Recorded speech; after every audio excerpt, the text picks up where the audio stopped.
Karang ito, sumay sir. Kung namin mo na gold, paano? Oh. Dito isulat ang mga sala, mga kaisunan. Sa mga Israelano, isulat. Ang sungay na represent mga kaisunan sa scapegoat. Isa yan ang scapegoat yan eh. Ha?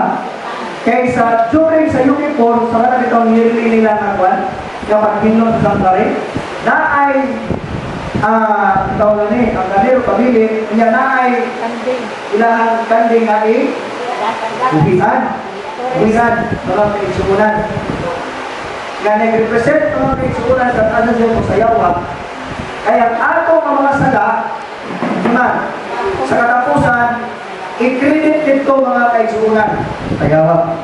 So, sunod sa malinaw sa mga kaisunan, kanang ibabaw, anak kumana, anak, tukod, tapos dito sa ubos.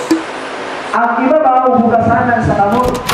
Ang ubos, bugasanan sa tiil, mga kaisunan. Kumuna siya. Bago musunod ang priest. Pagsunod sa priest, mga kaisunan, dito sa holy priest, narito makita na to ang candlestick, ang katong table of showbread, o ang incense, mga kaisunan. Incense ang tulog. So, ang candlestick, nag-represent hapon kay Jesus Christ. Buot pasabot, ang sala na kinasintasing nato nga gipangayo ang pasaylo sa Ginoo, di na bahok bumot na atubangan sa Ginoo.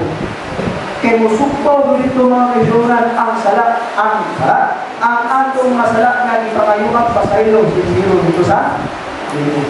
Isa pagkagdan isa na ko na mahilo. Sa ko mga kaisunan, no? Pero di ko manimaho, tungod atong ma-influence.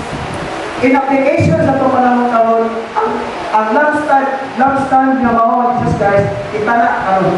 We are the soul and light of this world. Tungod kay kita man ang kahayag, ang syupre, kita po naroon, ikinahanglan nila, kita may kahayag, dili maghimo, na di po kita magtuon o Biblia.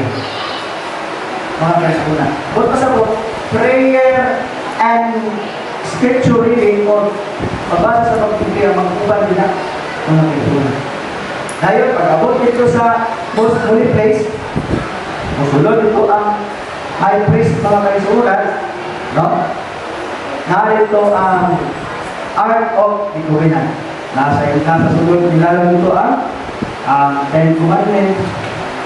Dito lang po ibalan mga isulan. Ang ibalan lang, bato. Sulatan sa papal na bato o papal na bato. Pero isa na sa'yo sa plastic bato ang igulitan sa Ginoo sa kamot. O, say color na. Color. Ha? Color blue.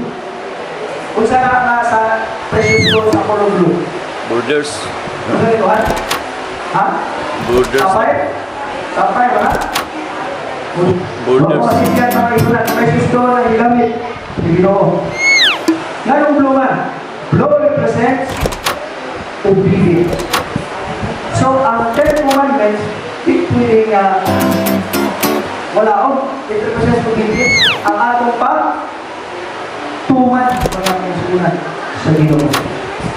Narito ang staff ni Aaron, na po ito ang mana mga kaisunan. Dahil sa Ark of the Covenant na ang duwa at sirubin na upat kay buong pako mga kaisunan. No?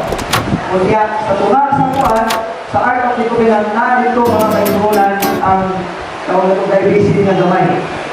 Dito ang dugo mga kaisunan. Ginoo, Ginoo, pamutana, asa man ang Ark of the Covenant karon? Hindi na kabalo. Ha? Sa langit. Asa man naroon? Sa langit.